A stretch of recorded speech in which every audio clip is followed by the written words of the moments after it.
boys and girls. It's time for Jerry's Outdoor Show. Heard exclusively right here on AM 860, FM 95.1, KWPC, the voice of Muscatine. Powered by Indian Creek Lure Company, the Sicilian Pizzeria, Mitchell Arms and Ammo, Pierce Custom Rods, Tailwater Marine, Deaf Guy Taxidermy, and RB's Outback Bait and Tackle. Like Jerry's Outdoor Show on Facebook. Jerry, our rods and reels are ready. Let's go fishing. Oh, yes. Let's go fishing. Let's go fishing indeed. Let me tell you something, folks. I thought getting up at 3 o'clock this morning was a good idea to go fishing. I mean, I didn't get home until about 10 o'clock last night, and then I fell asleep. And then about 2:30, I woke up and said, oh, man, it's June 3rd. Man, half the summer's almost over with now. It's just going to fly by. I need to get out there and go fishing. But no, actually, they were biting so good last night out at Chicken Creek that I could hardly sleep. But, you know, when you get older, you sleep like 4 hours. You feel like you slept 8. You want to get out there and get. So I was on the water at 4 a.m. this morning. And you know what? It was fortuitous that I did because, man, I picked up some big slab crappies this morning. And I don't know how to explain it, being out there that early in the morning. And here I am. I'm in the studio at 10 o'clock. Radio show screws up my fishing. But anyway, they quit biting right about 8 o'clock because I had to pull out. And luckily, there was some guy there. And I pulled the fish out, and I'm kind of holding them up in my hands. Like, hey, can you take a picture of these real quick? Because nobody's going to believe me. You know, and he goes, don't you have a radio show to do? I said, yeah, I'm hurrying. I'm out. So I got home, got here, and we're all good to go. So, yeah, it's been a really excellent weekend. And if you're a fan on Facebook, everybody and their brother's been catching flatheads. It's a sizable flathead. What do you know, Lonnie? Same there? Same situation. There was a lot of pole diddling going on over the weekend. Mm-hmm. And they were catching fish, too. Yeah. Yeah. So you said you think the Cedar's on the uptick a little bit? Yes. It's up. It's came up, probably 6-8 inches. Uh-huh.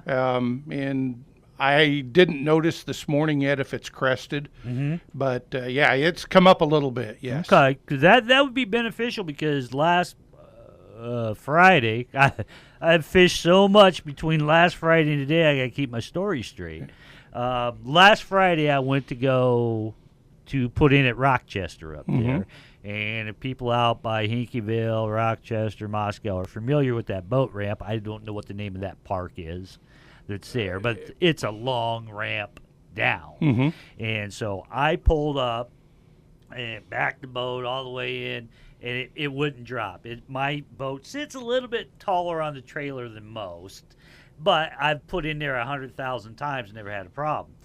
Now, this would be the first time this year I've tried putting in at Rochester, and, man, I almost had to back up almost halfway through the river to get it to drop. So it wouldn't drop. I didn't feel like getting my shoes wet, so I just said to heck with it and pulled out of there and headed off to the next place.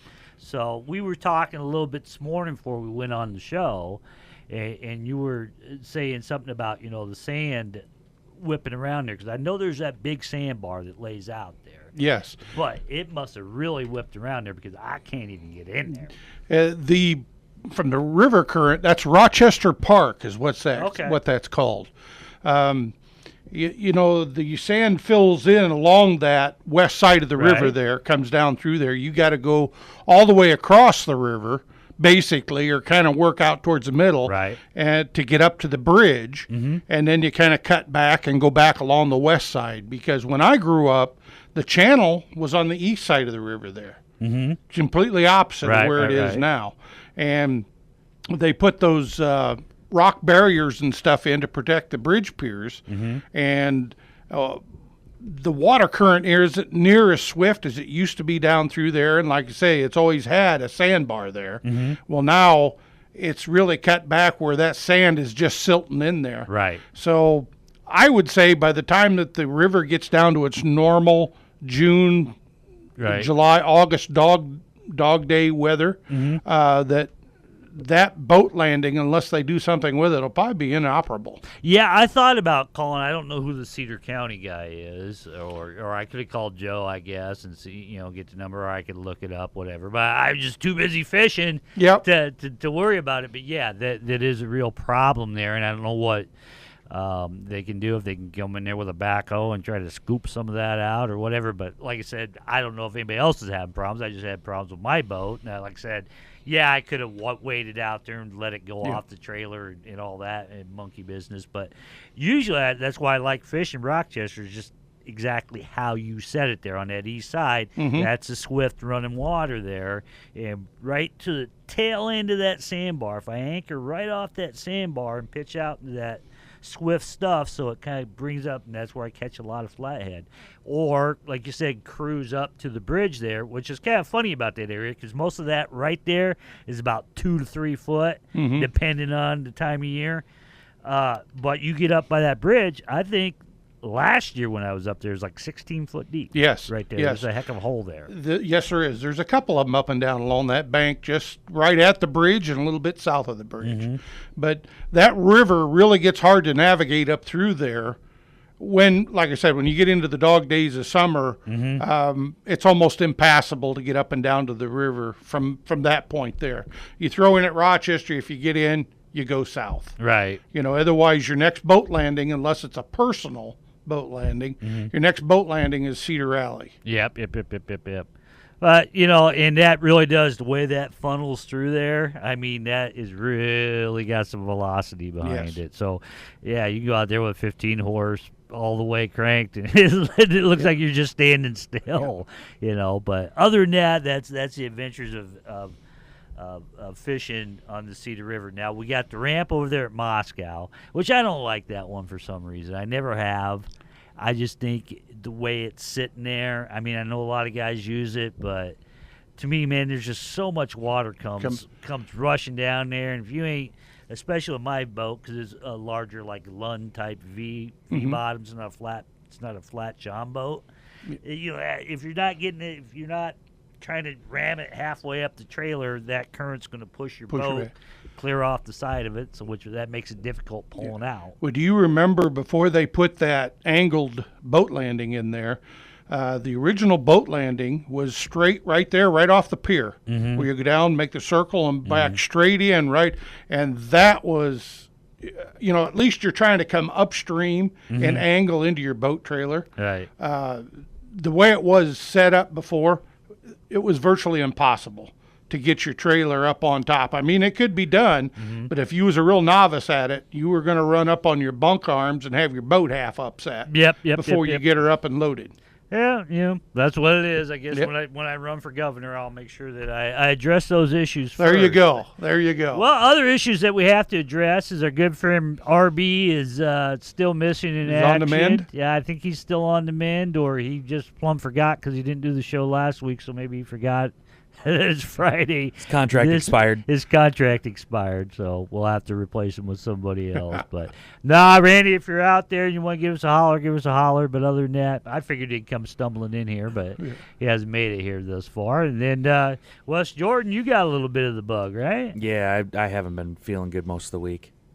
Man, it's free fishing weekend. I know, and that's the thing. It's free fishing weekend, and we talk a lot about taking my daughter out fishing. Right. And she's not going to be around this weekend. Right. But she'll be around next weekend, which doesn't help us.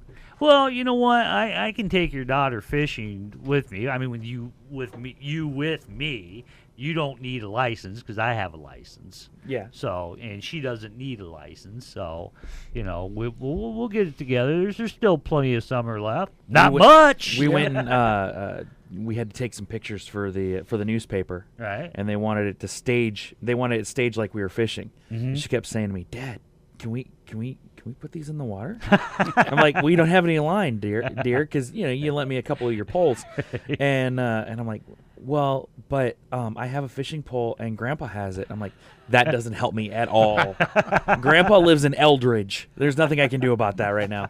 So I think next weekend when she's around, we're gonna go out and get her the Barbie pole. Oh man, don't do that. No, she's just little. No, she's a little girl. All right, Ninja Turtles.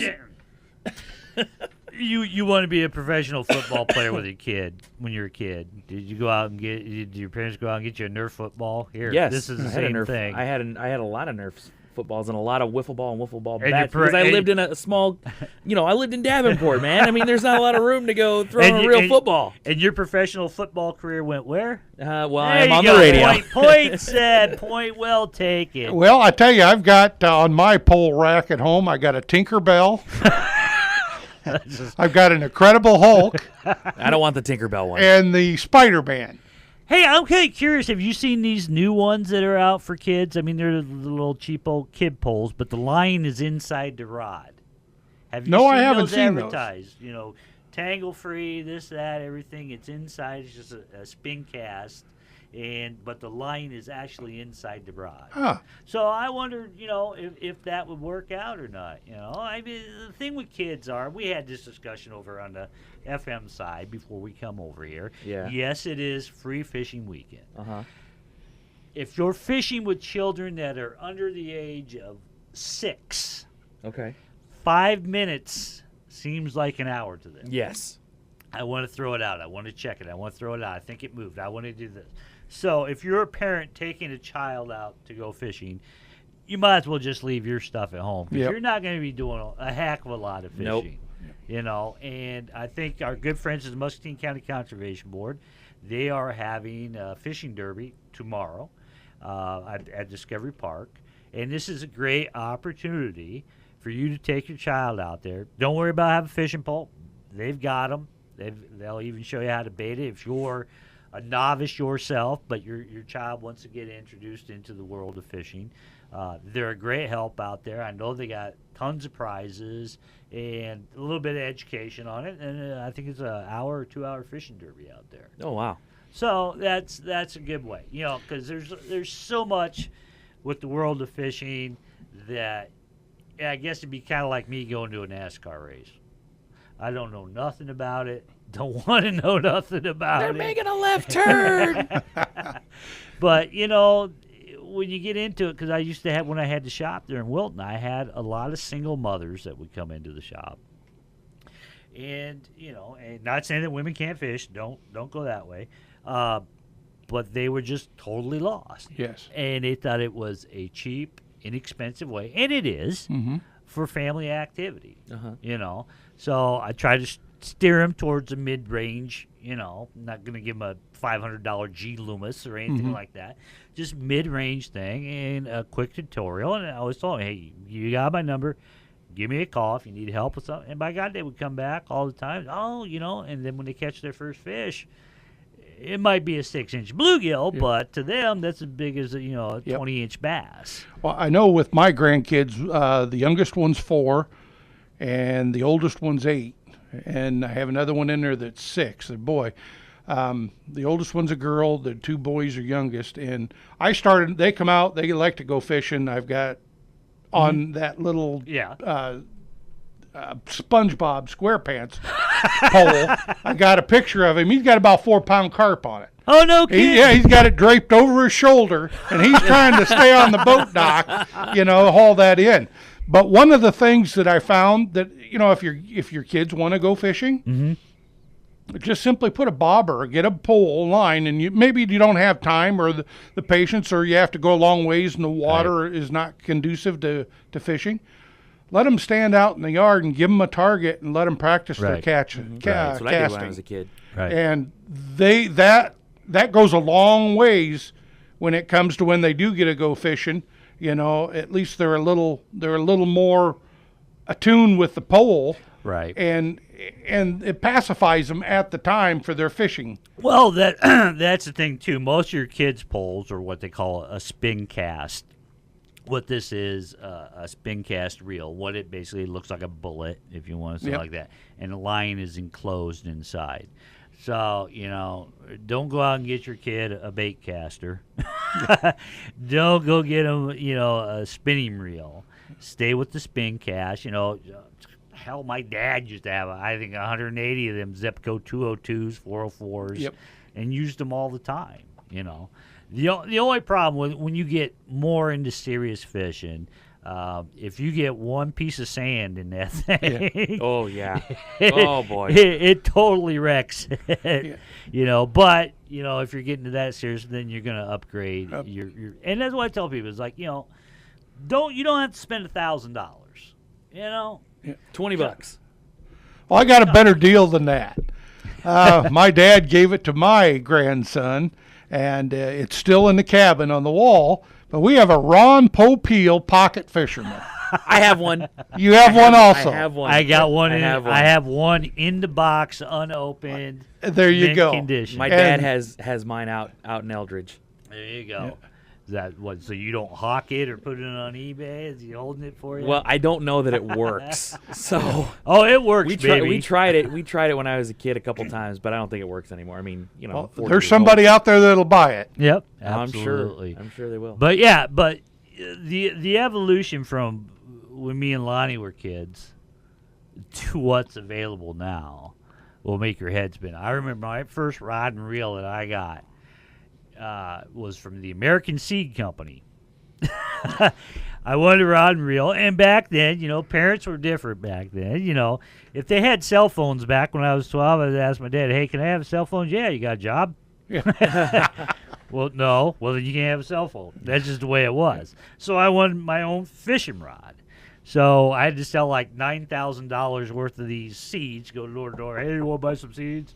"No, get the hell out of here, kid." "Hey, you want to buy some seeds?" Anyway, so I bought enough of them that I got my first fiberglass fishing rod. I can't remember. It was El Junco Crapo, whatever.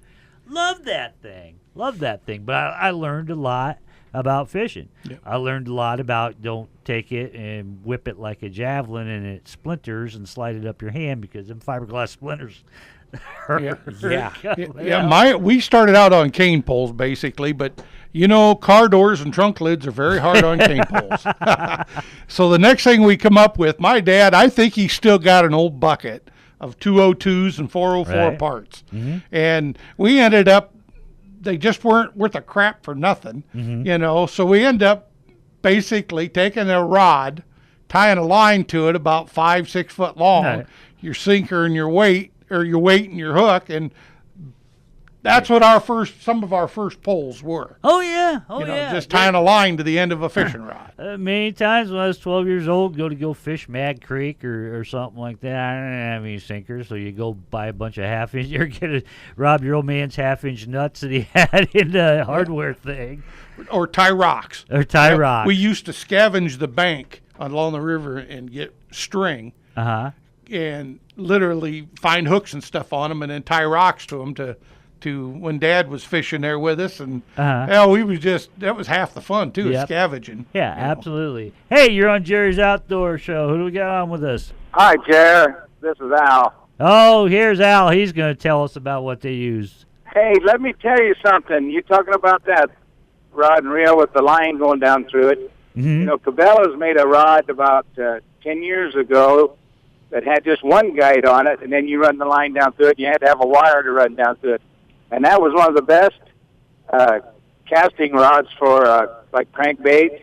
And then I used one for catfishing, and that was quite a deal, but they don't make them no more. Mm-hmm. Well, how big of an opening was that the line came through? That's I used like 17-pound test line on it, but it took a real fine, like a piano wire to run down through it. Then you hook your line on it and pull it out through the other end, Okay, what I'm saying is the orifice that it goes through the rod and into your reel, how big was that? Was it just slightly bigger than the line? Yeah, it was probably, it started out, like the size of a regular rod, and then it had a big guide on the first, and then it had a hole drilled in it there, and the line went down through it, and that on the end, it was just a round plug in the end of the rod, and your line just dropped down off of that, or when you cast it, there was no flopping your line or anything when you cast it. Well, here's the only problem I would have on it. I don't know if you've been out fishing lately or not, Al, but we're in the cottonseed season now,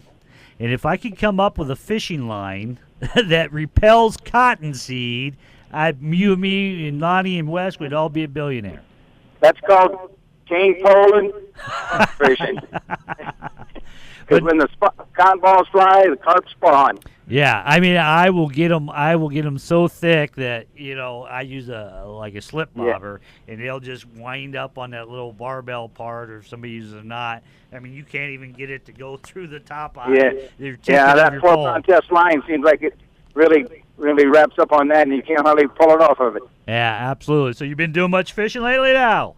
Yeah, I've been doing pretty good. Bluegill's kind of shut down now. Not much crappie, but really knocked the bluegills big time at Kemp Park week 10 days ago. 10-inch, had a couple 11-inch, huge big bluegills. Okay, so do we have to subtract 2 inches from that so we know what you're talking about? Yeah, they were about 8 feet out. They weren't moving in yet, but I was over Sunday, and it slowed down an awful lot. Well, get on Facebook, go to Jerry's Outdoor Show, and get on Facebook there, Al, and you'll see them 13-inch crappie I made this morning. What, did you say you got them out the Chicken Creek out Salisbury? Yes, sir. Is there a place we can get to at the bank fish where they're at, or do you have to be in a boat? It'd be better off if you were in a boat. Okay. Because where I'm at, you'd have to walk through some tall weeds to get there. I can't do that very well. Well, you can swim pretty good, though. I stink like a rock, Jeff. There is one big angry beaver out there, though. You want to stay away from him. Yeah, there's some snakes out there, too, you don't want to stay away from. I'd be more worried about the beaver than the snakes. I don't like them. All right, Al. Yep, take care, buddy. Appreciate you calling in. Hey, you're on Jerry's Outdoor Show. We're going to slide into a commercial break, and we're going to be right back.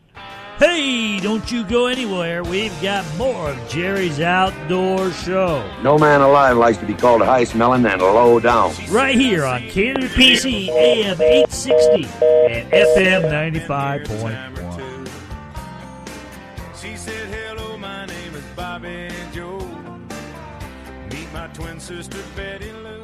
Indian Creek Lure Company is your family-owned tackle shop. They carry the finest in bass fishing products. They carry items not found anywhere else. In fact, if they don't have it, you don't need it. Indian Creek Lure Company specializes in the more specialized tackle. Indian Creek also carries Dobbins and Denali fishing rods, as well as their own line of Indian Creek rods. They can help you spec out a custom rod that's the perfect fit for you, and they cater to bass clubs and tournament anglers. Check out their website, IndianCreekLures.com today. Are you looking for a reliable taxidermist who does superior work? Here's taxidermist Shannon Spooner telling you in sign language why he's the best around.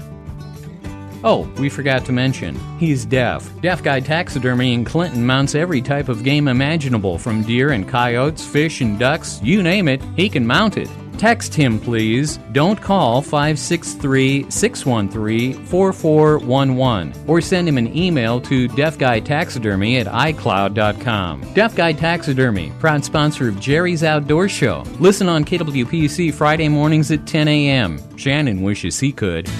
Pierce custom rods are handcrafted of the finest materials available and designed to provide the most enjoyable fishing experience imaginable. Each rod features a perfect blend of power, action, and detail customized for the user. If you want the utmost in performance, quality, feel, and appearance from your custom rods, choose Pierce Custom Rods.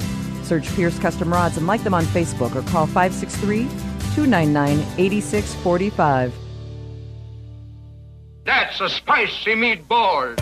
The Sicilian Pizzeria in Wilton is now serving domestic and import beer plus wine that complement all the great dishes prepared by owner and our friend Gary Brown. The Sicilian brings you the taste of New York Sicilian-style pizza plus Chicago favorites like Italian beef, meatball, and many more delicious authentic sandwiches. Really hungry? Order a Chicago-style stuffed pizza. Mouth-watering good. It's the Sicilian Pizzeria, 912 West 5th Street in Wilton. Call and place your order with Gary today at 563-732-9396. Satisfy your taste buds with the Sicilian.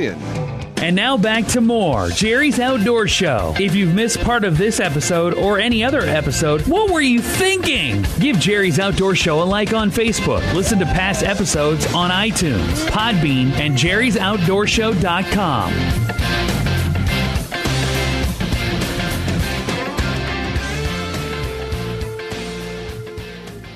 Listen up! You're going to want to sharpen your pencil and take some notes. It's time for your fishing report, brought to you by MuscatineTVChannel.com, where you can catch the video replay of this broadcast. Not on cable, not on satellite, but always on. It's web TV, MuscatineTVChannel.com. All right, here's your fishing report for the free fishing weekend. I scanned everything, and everything looks awesome. Everything is good or rated fair. Get out, enjoy the many waters that Iowa has. This is Hermit Longhorn.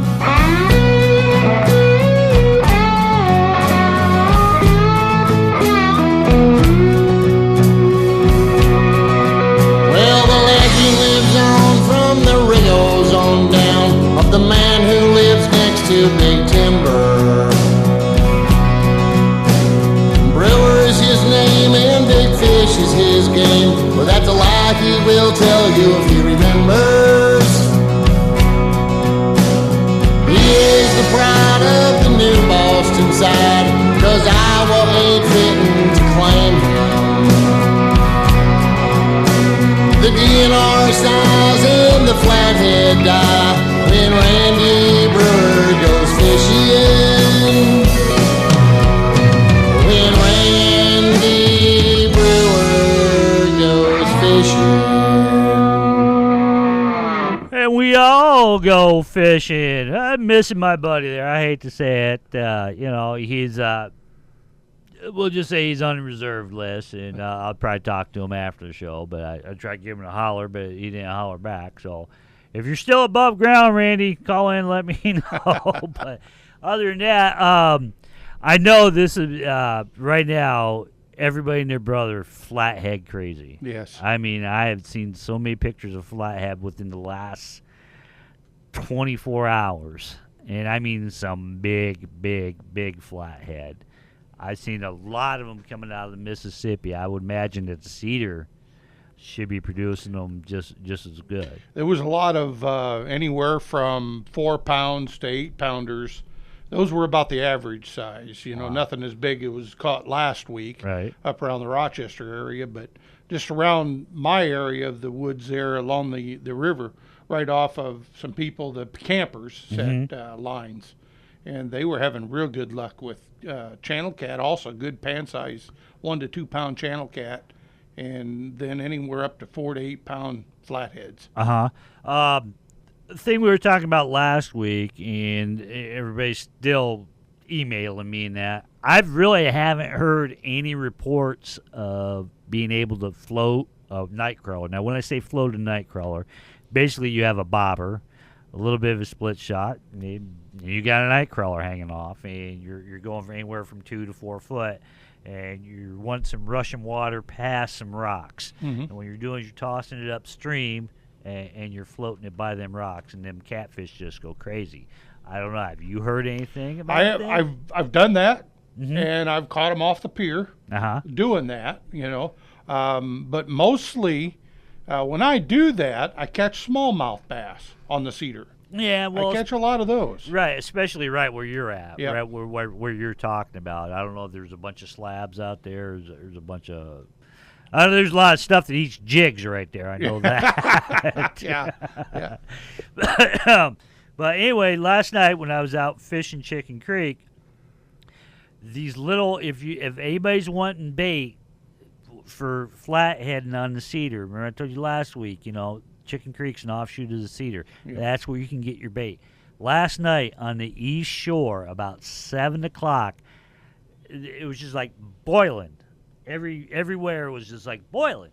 I was like, what's going on over there? I need to find out what's going on. These little bluegill that are no bigger than 4 inches were up there, right on the shore. You could have had a 5-gallon bucket full of them in 20 minutes. So, obviously those were too small to spawn, but I don't know what was going on that, they were, slamming themselves up against the bank like that. But people always ask, where do I get bluegill? Where do I get, bait for the Cedar?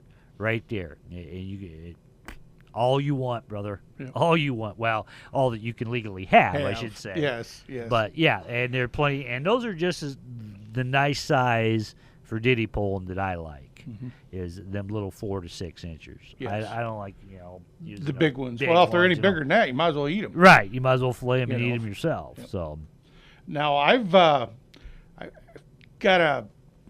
went and bought some worms, and I thought I was buying a dozen. When I got them home, there was only 4 night crawlers in the box. I didn't open it up and look before I went to catch some little bluegills for some lines for some people that were on the river there.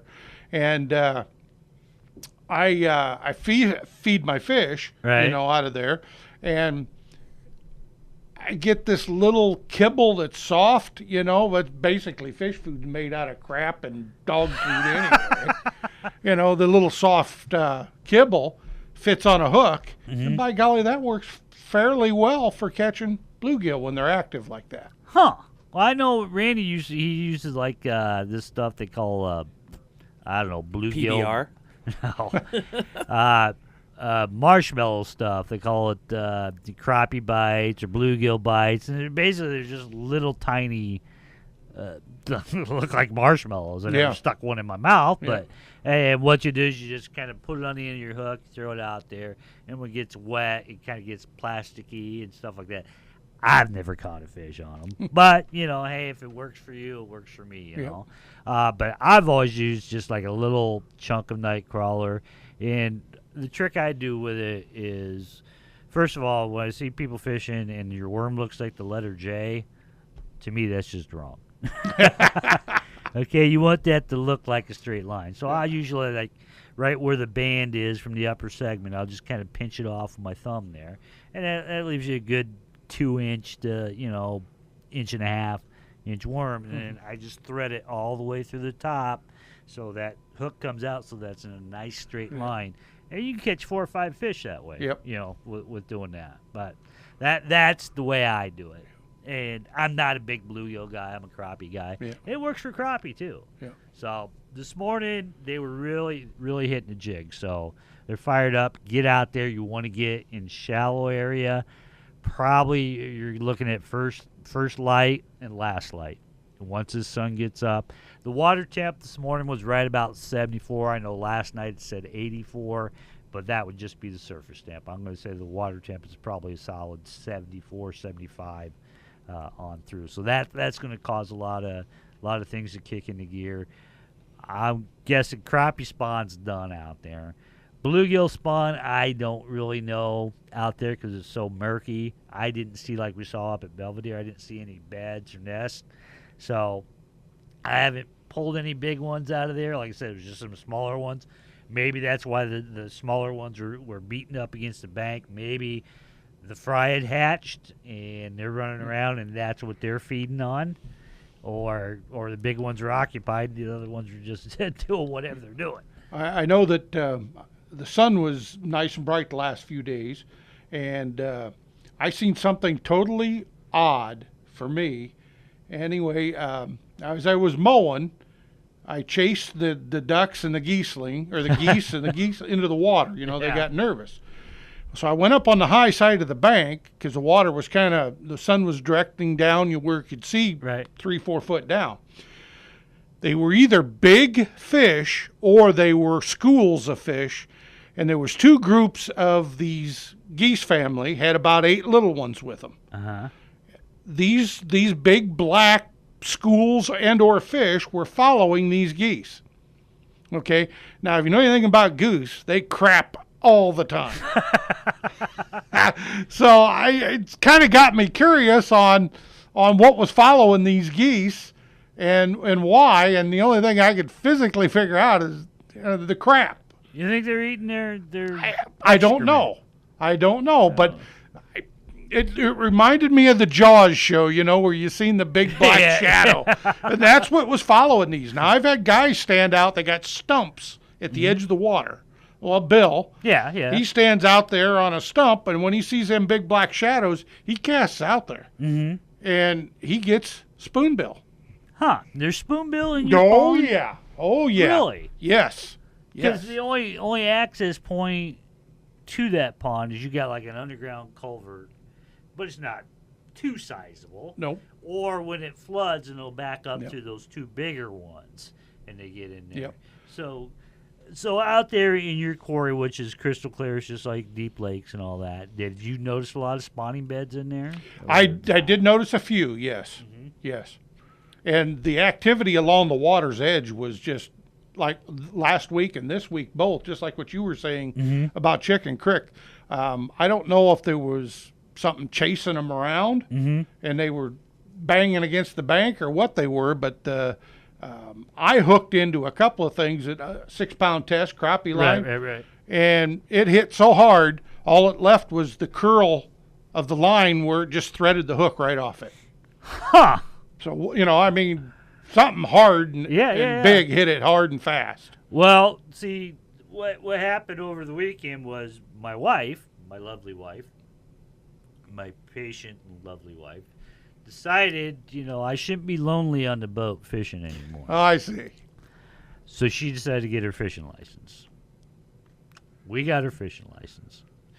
We went down to Big Hollow on Sunday, and there wasn't much happening there. In fact, she caught the first fish. She caught the only fish we got down there. It was a big bass, and I'll never outlive it. Whatever. You still hear about it, don't you? Still hear about it. First fish and this and that. So while she's fishing, and she knows how to fish somewhat, but she doesn't fish all the time. I mean, it's probably been 5-6 years since she's had her license. So she has a habit of, I rig her up with a bobber, and I see the bobber go down. And I see it come up. I see it go down. And she just, it's like, bite your tongue, bite your tongue, bite your tongue. Like, pull on that thing, woman. Grab that, yank it, set the hook. Don't tell me how to fish. Uh-oh. So I was like, okay, learn my lesson there. And so anyway, she was feeling pretty high and mighty. It wasn't happening for us Sunday at Big Hollow. I don't know why. It just shut down. Algae blooms starting up down there. So we come back home. We're back home by noon. I said, why don't we just hang around for the rest of the day, take a nap, whatever you want to do, and then we'll head out a little later, about 5 o'clock, and we'll go out to Chicken Creek, somewhere close. And we went out there, and she said, yes, I outfished you, I do this and that. So we went out there, and I found a couple of brush piles. And, man, I tell you what, brother, I hit 2 of the biggest snot rockets I've ever had. They were pretty close to 28, 30-inch pike. And then I ended up catching a 10-pound carp. And it got real quiet up towards the front of the boat. And that's when you had on one of your shirts, and you're like, what's the name on this shirt? Oh, there was no need. There was no need for words. Who's got the fishing show? But we had a good time. And like I said, when I take my wife fishing, it's an adventure. Because we have to bring an umbrella, we have to bring the dog's bed, we have to bring the water bowl, we have to bring coolers, we have to. Normally, all the stuff I don't take, but she's getting into fishing now, and it's a bonding time for you and your wife. It's a bonding time, yes, for the first hour. No, absolutely, no. She's getting into it, and I welcome it, and we'll see if we can go out there. Maybe we'll get into a man and wife fishing tournament or something like that and see what happens. And maybe she can come in here and do Mrs. Outdoor Show. I thought you was going to say a man and wife argument there for a minute. Then, Lottie, you've been married a long time. You know better than that. Those things don't exist. Yes. And what does exist is Jerry's Outdoor Show. We're going to slide into commercial break, and we're going to be right back. Hey, you're listening to Jerry's Outdoor Show on KWPC 860 AM and 95.1 FM. Well, what the hell was supposed to do, you moron?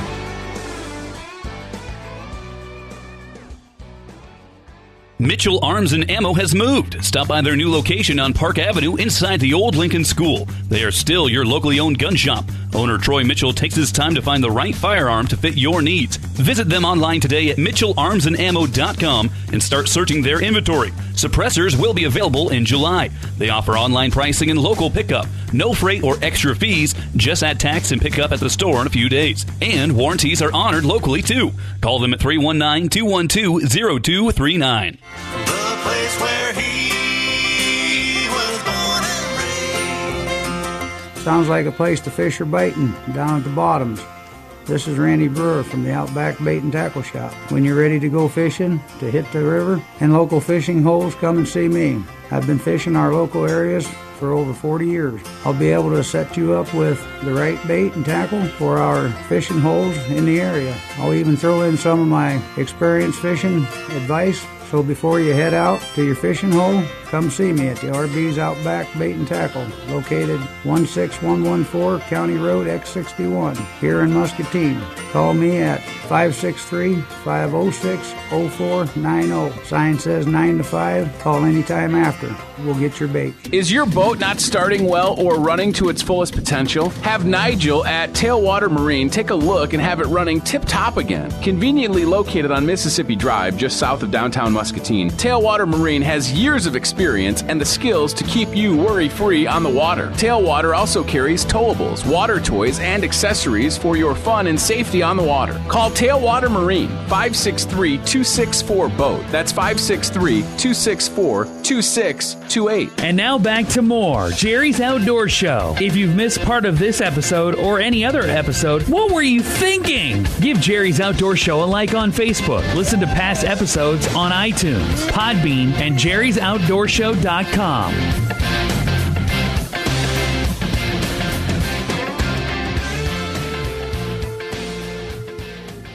Well, hello there, it's the Colonel, and it's your time to win a prize on Jerry's Outdoor Show. I say, just give him a ring-a-dingy on the telephone. I say 563-263-8600, and you could win. Brought to you from our good friends at JB's Fish Sauce. Check them out at jbsfishsauce.com. And remember, fish just can't lay off the sauce. I say, good luck. Hey, you're on Jerry's Outdoor Show. Who do we got on, or did we just miss him? Hello? Hello. Who is this? This is Gary. Hey, Gary, how you doing today, my friend? I'm doing good. Yeah? Did you go out fishing this morning? No, not this morning. We went last Sunday down to Breaks a little bit, grandson and I. Yeah, how'd you do? Well, I caught about 2.5-pound bass on a worm. No kidding.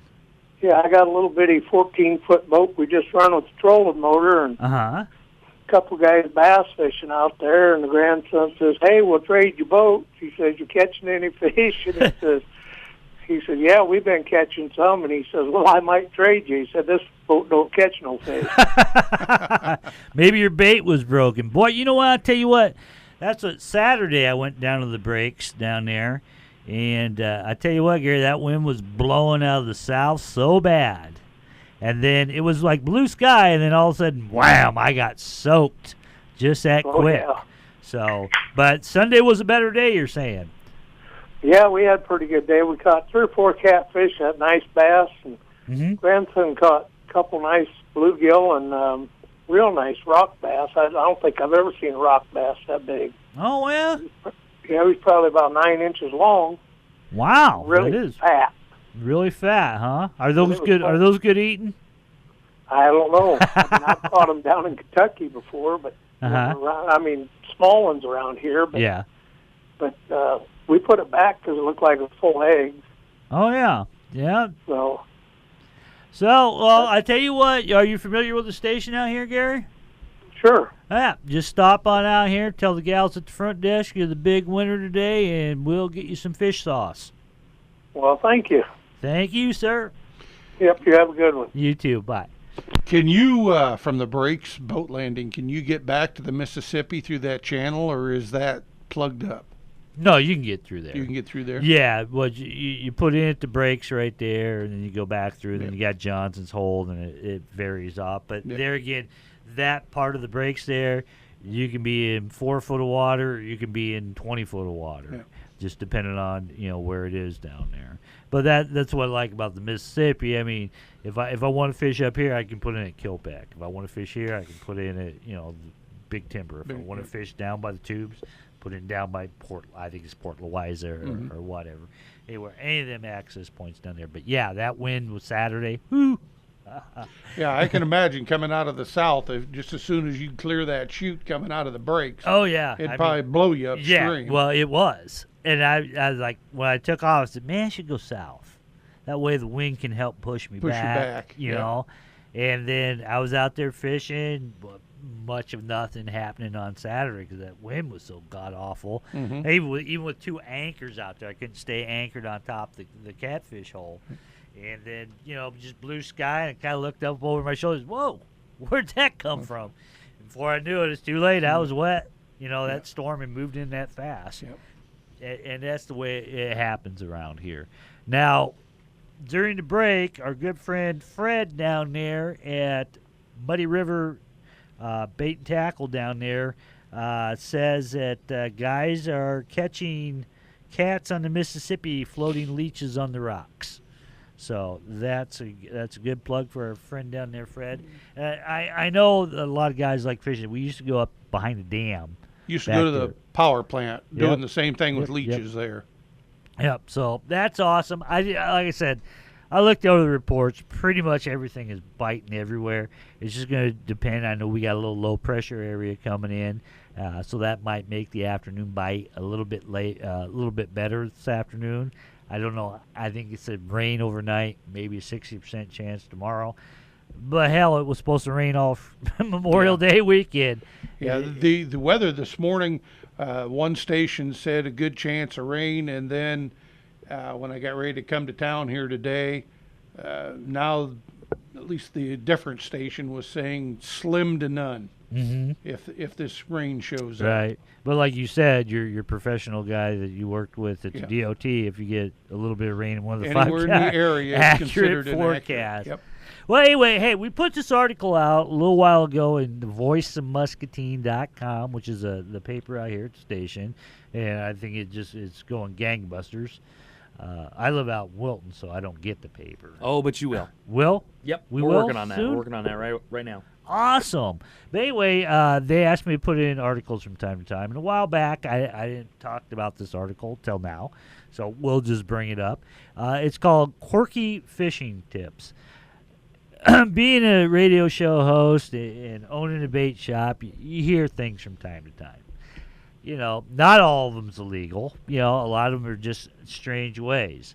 The oldest one that I can remember that comes to mind was I had an older guy tell me one time. He said, if you catch a crappie, what you want to do is you want to take a 10-foot piece of line and tie a balloon to it and hook it back on the crappie and let him go. And then he'll swim right back to the school, and then you'll know where the crappie are. Have you heard that one, Lonnie? Well, I can't say I've heard it. And what I do, and I'm not saying anything that's going to get me illegal because I'm catching the fish. I'm just slow on the reaction of setting the hook. There you go. I let them go. I know where my snags are. Because typically, crappie come up, bite on us. From a snag area. Yep. So, I'll kind of let the thing swim off and see which direction he's heading. Right. Before I set the hook. Well, I talked to Joe Fordyce on this. I said, I want to give you a bunch of scenarios, and you tell me if they're legal or illegal. He goes, okay, go ahead. So I told him about the first one about doing the crappie, putting a balloon on him. That is illegal because you're tagging or marking a fish. So that one's implausible. Forget that. The next one I heard was from my good friend Randy Brewer's buddy Silky Jones out there. He goes, a lot of people complain about catching crappie in deep lakes because it's tough. It's tough down there because it's clear water. They spook real easy. This is what you do. You take a 2-gallon pickle jar or a gallon pickle jar, them old glass pickle jars. They have a screw-on lid on there, and you tie a rope to that. You cut a hole through that, put your rope in there. Fill it up with the lake water, and put you a couple dozen minnows in that glass jar. Now, let that glass jar over the edge of the boat about 10 feet and give it about 20 minutes or so. And then pretty soon you're going to be hearing this, coming on the glass because those crappie are going to be down there trying to hit them minnows in that glass jar, and then you drop your minnow overboard and you're going to catch your crappie. That same method works at Wheezy Slough with bullheads and snakes. Oh, yeah? You throw Which one's in the jar? Well, you take your fish basket, put your bullheads in your fish basket. Yeah. And then you toss, to keep them alive, Right. you toss them back out there. Well, Wheezy Slough is loaded with snakes. Yeah. Leave them out there a little bit while you're fishing for more and see what comes creeping in on that basket. There you go. Absolutely. Yeah, more than enough times I've done that. Yeah, anywhere. But anyway, I talked to Joe about that, and I asked him, I said, well, what about this one? Legal. You're legally fine to do that. You know, just don't be leaving your jar behind or this or that and the other. So that might be a trick. That one was a plausible one that I'd thought about. I was like, yeah, that might work. It might work someplace down there with that clear water. I don't know, a pond like yours, it might work. Yeah. So we got 50-50 there. Now, the last one actually came from you, and it was the same principle. And it was take your same glass jar, but this time leave it full of air, maybe put some weights in the bottom of it, and fill it with bumblebees. Yep, bees. Have you ever tried that? I've never tried it. Never tried it, but from what I've read and the people that I had talked to had used it, whether it's legal or not, I don't know. It's legal. But bees, bees are almost in the endangered list anymore. They're few and far between. But a guy simply said, he said, where do you think the idea of a buzz bait come from? So the principle behind this is that the bees are down there tapping on that glass. Buzzing around, making noise, and that's going to attract the bass in, and you just kind of drop it down there where that is. Yeah. There again, plausible. I asked Joe. Joe said he was fine. He's fine with that. So I don't know if you want to try that on your free fishing weekend. I'm going to make sure I'm off all by myself if I ever try these, because I don't want any pictures being taken if it doesn't work. Especially if you go running across the pasture trying to catch bees and they're chasing you. Yeah, I think I'll let the bee one slide. I think I'll let that slide. So anyway, we're into June now. We're just mere weeks away from Jerry's Outdoor Show, Fish Fry. It's going to be going on at the VFW here in Muscatine. I believe it's on Grandview Avenue here in Muscatine. Hermit Longhorn and the Port Louisa Trio, they're going to be in there playing up some tunes, and they sound dang fine. They've been practicing. They've been practicing up some, and they sound good. Basically, we're going to open the doors at 4 o'clock. It's going to be a $5 a clean plate buffet. This way, it's kind of fair to everybody. You don't get one guy just standing over the crappie pot there and just loading up and loading up and loading them up. It's all that you can get on a plate for $5. You finish that off, come back, give you another clean plate for $5. Talk to Randy, talk to Lonnie. That's about the most sensible way to do it. How's it looking for smoke carp? Actually, I'm gearing up now, and because of all the rain, I was planning on going first part of next week because we got some good days coming. But first, I need to check the water level because that is so picky up there. Yes. I mean, you can go up there and think, okay, this is going to be great fish, and you find it bank full. Yeah. I mean, it all depends on the Corps of Engineers and the spillway people and all that. So if we can get the water down to a manageable level, I have no problem at all I'm certain we could be able to waylay them. Right. And I talked to Randy last week, and he's got tons of his own fish. I'm out there. I've got a crappie. I got a freezer full of crappie that I got to go home and clean now because I had to come in and do the show. I didn't have time to clean the fish this morning. So we'll have all that. I'll have to talk to Randy to see if the turtles still go. I don't know about that. Bullfrogs. You interested in bullfrogs? I've ate frog, but I just don't have any access. I'm going to tell you, at 4 o'clock this morning, there was more than enough bullfrogs out there at Chicken Creek. And I mean some big ones. I've had them once. Okay. I don't much care for them. That's interesting. Noodling is against the law in Iowa. Can you hand fish frogs?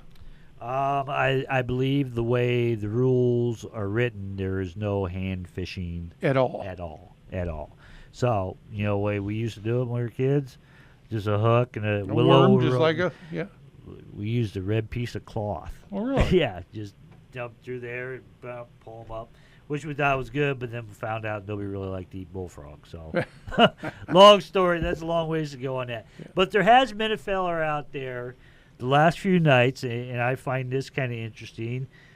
He's out there fishing actively for northern pike. Now, a lot of people I talk to, they're not really fond of northern pike. Are you? I've tried them. I guess they're kind of like carp. You got to score them. I only get the carp when I smoke them. I keep the backs. That's why I got to have so many of them to make a smoker full.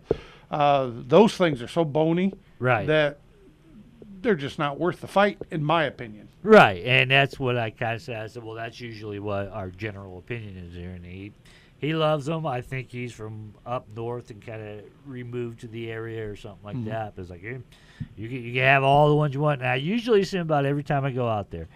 Sunday night I didn't see him at all, and I had them 2 big ones. I would have gave it to him. I caught a couple catfish last night. Saw somebody up there. Hey, they wanted them. Here you go. Have at them. So I suppose people eat dogfish. I wouldn't know. I wouldn't know. I don't want to know. Yeah. But other than that, with the carp, now how long does it take to smoke the carp? How long does that take? There's so many variables involved. We have a big old oil drum cut in half, hinge lid. It's a very nice smoker. The humidity's got a lot to do with it, cloudy, the pressure, whether it's cloudy or sunlight.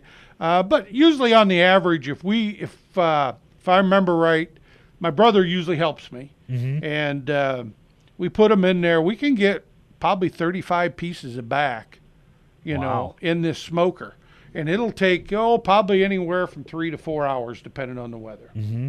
Yep. Now how long will smoked carp keep? That's a good question, because I personally you don't have it around. We don't have it long enough, because usually, I got people. If you got any extra, we'll take it home. Or if we have a box full, like we usually have at some of our like 4th of July and Halloween, somebody says, "What are you going to do with the leftover fish?" I do not like to refrigerate it. Right.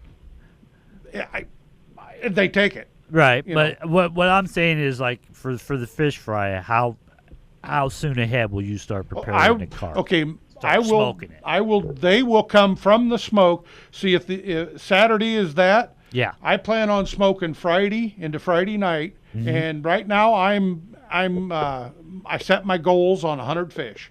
So that's 200 backs, unless they're big fish, which typically we can get 3 or 4 pieces out of that way. I'm going to start with my brother, if he'll help me.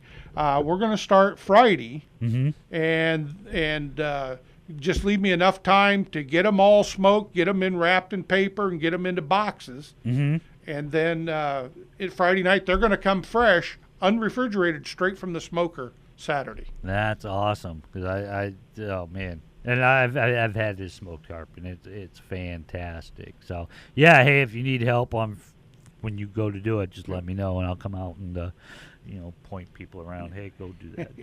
Because I got my refrigerator ready yesterday, which is I just got an old refrigerator, and a lot of we get a lot of fish. Like I say, I'm anticipating at least 100 head of carp. So you heard it here, folks. Bring your feed bag on, and it should be good. I mean, I know we got tons of catfish. I'm trying to work on the crappie thing, which is advantageous now that my wife has her license, because now my limit just went up. That she caught. Yes. Okay. But hey, we're here on Jerry's Outdoor Show. We're going to slide out of here. It's a beautiful weekend. It's free fishing weekend. Go out there, take your kids out. Just remember, pay attention to the rules. If you don't know what the rules are, look it up on iowadnr.com or wherever you're buying your bait at. There should be some free booklets there that you can peruse through, or just give me a holler. Look me up on Facebook if you need to know something. I'm more than happy to help you. I get tons of messages every day. And just one quick one, we mentioned it last week. If they're small kids, put them in a life jacket. Yep, absolutely. Be safe out there. Have a good time. We want to make sure you guys tune in next week. So, yeah, make sure you're wearing your personal flotation device. And take a coffee can. Other than that, for everybody here, we're going to slide out of here. See y'all next week. See you, You've folks. been listening to Jerry's Outdoor Show. Special thanks to Indian Creek Lure Company, the Sicilian Pizzeria Wilton, Mitchell Arms and Ammo, Pierce Custom Rods, Tailwater Marine, Deaf Guy Taxidermy, and RB's Outback Bait and Tackle. Tune in every Friday morning at 10 a.m. right here on AM 860, FM 95.1, KWPC, the voice of Muscatine. Well, I love her, but I love to fish. I spend all day out on this lake, and hell is all I can. We are so glad you came. Bye-bye. Bye-bye. Bye-bye. Bye. Bye-bye. Remember, please discard all candy wrappers and popcorn containers in the nearest trash receptacle.